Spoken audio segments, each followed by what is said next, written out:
Well. Pasensya na dahil hindi ako nakapag-upload kahapon kasi maraming tao dito sa bahay namin at nahihiya ako mag-voice over dito. Alam niyo ba, mahihain naman ako, di ba guys? Mahihain ako guys. Tingnan niyo, nagluluto kami ng adobo. Pero wag niyo ako i-judge kasi nga 3 years ago pa tong video na to dahil yun nga. Itong video na to ay galing sa old phone ko at nasira yung phone ko at ito lang video ang nasa-save ko dahil yun nga. 3 years ago pa tong video na to, wag niyo ako i-judge na masarap yung pagkain ko. Tingnan niyo nga, naglalaway nga ako. 3 years ago pa to. Wag kayong negative diyan. Dahil yun nga. 3 years ago pa to. Naglalaway din ako dahil yun nga ang tagal-tagal na video na to guys. So sorry. Ngayon ko pa lang na-upload kasi nga ganito kasi ako kapag nagvi-video ako, i-stack ko yan, i-reserve ko yan dahil yun nga hindi nga ako automatic mag-upload. Kapag magvi-video ako, i-reserve ko yan kahit naaabot yan ng 1 to 2 years to 3 years to after 3 million years dahil yun nga hindi talaga ako automatic mag-upload kasi nga i-stack ko yan dahil yun nga. Yan kasi yung mga vlogger hindi yan automatic nag-upload. Mag-reserve yan ng mga video para every time na gusto nilang mag-upload, meron silang i-upload dahil yun nga. Kasi minsan kami mga vlogger, hindi kami makapag-video minsan. Kaya every time na gusto mag-upload ay merong ma-upload kasi nga hindi naman tayo everyday talaga makapag-video sa ating mga buhay, sa ating mga vlog. Kaya importante talaga meron kang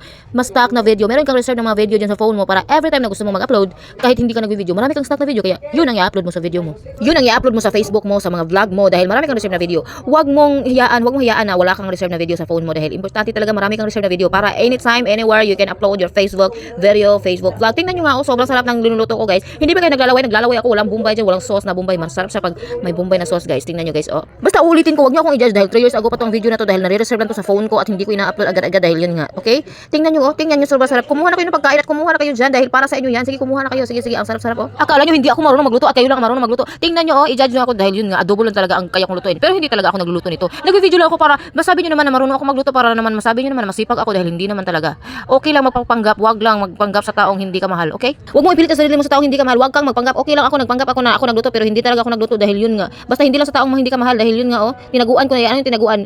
Tinago ko na yung ulam kasi maraming iring dito sa aming taas. Sumasaka sila dito at kumakain sila sa mga pagkain namin. Lahat ng pagkain namin kinakain nila yung mga iring. Ano ba yung mga iring? Yung mga pusa lagi guys. Yun ang mga pusa, yung mga iring. Kaya pasensya na kayo sa voice over ko kasi Tagalog talaga kasi marami talaga Tagalog mag-watch ng aking video guys. Yung mga Tagalog talaga. Marami sila mag-watch ng aking video. At saka syempre, mas marami pa yung Tagalog kaysa sa Bisaya ng mga viewers, okay? Shout out para sa palaging naghihintay sa aking video at palaging nanonood sa aking video kahit hindi kayo nagre-react, hindi kayo nagko-comment, basta importante nag-watch kayo, okay? At sa mga hindi pa naka-follow, please follow me on Facebook, okay? And subscribe, you know. Thank you for watching guys.